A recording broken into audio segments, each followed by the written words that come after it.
আজকে রান্না করব দেশি মোরগ এবং মুরগি। আসসালামু আলাইকুম, welcome back to my channel.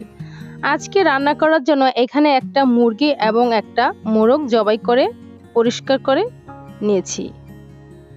আর এখন এইগুলো আমার পছন্দ মতো আমি কেটে নিব। আমি কিন্তু মোরগ এবং মুরগি আমার ঘর থেকে জবাই করেছি, আমার নিজ হাতে লালন পালন করা মুরগি আমি এবং মোরগ সুন্দরভাবে রেগুলার কাট করে কেটে নিয়েছি। তারপর ভালোভাবে ধুয়ে রান্না করার জন্য সরাসরি চুলায় চলে আসলাম। চুলায় একটা প্যান বসিয়ে দিয়ে দিলাম এখানে পরিমাণ মতো রান্নার তেল।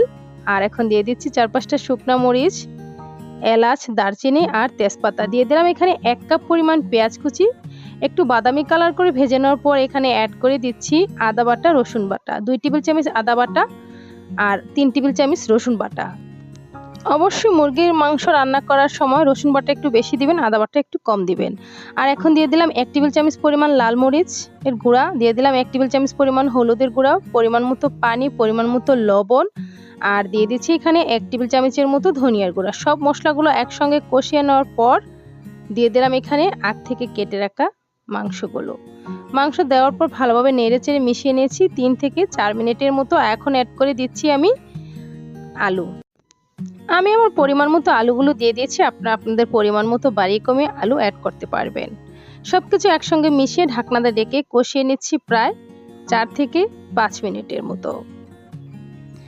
আবারও হাতাটা দিয়ে খুব ভালোভাবে নেড়েচেড়ে সবকিছু একসঙ্গে মিশিয়ে নেব। আলু কিন্তু মোটামুটি সিদ্ধ হয়ে এসেছে আর মাংস কিন্তু মোটামুটি 10 থেকে 12 মিনিটের মতো কষিয়ে নিয়েছি। এখন অ্যাড করে দিলাম ফুটন্ত গরম পানি। অবশ্যই যে কোনো মাংস রান্না করতে গেলে গরম পানি অ্যাড করবেন, এতে করে তরকারির স্বাদ ভালো আসবে। এখন ঢাকনাটা ডেকে রান্না করে নিচ্ছি কিছুক্ষণ। এই পর্যায়ে কিন্তু চুলার আঁচটা মিডিয়ামেতে ছিল।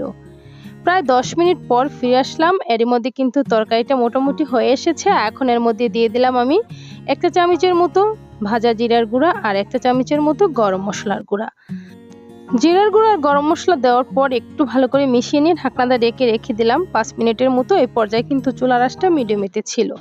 5 মিনিট পর ঢাকনাটা উঠিয়ে আবারও একটু নেড়েচেড়ে দিলাম। তরকারি কিন্তু হয়ে গেছে। আমি আবারও ঢাকনাটা ডেকে রেখে দিব চুলার আঁচটা লোতে রেখে আরও কিছুক্ষণ, এতে করে তরকারির কালারটা অনেক সুন্দর আসবে।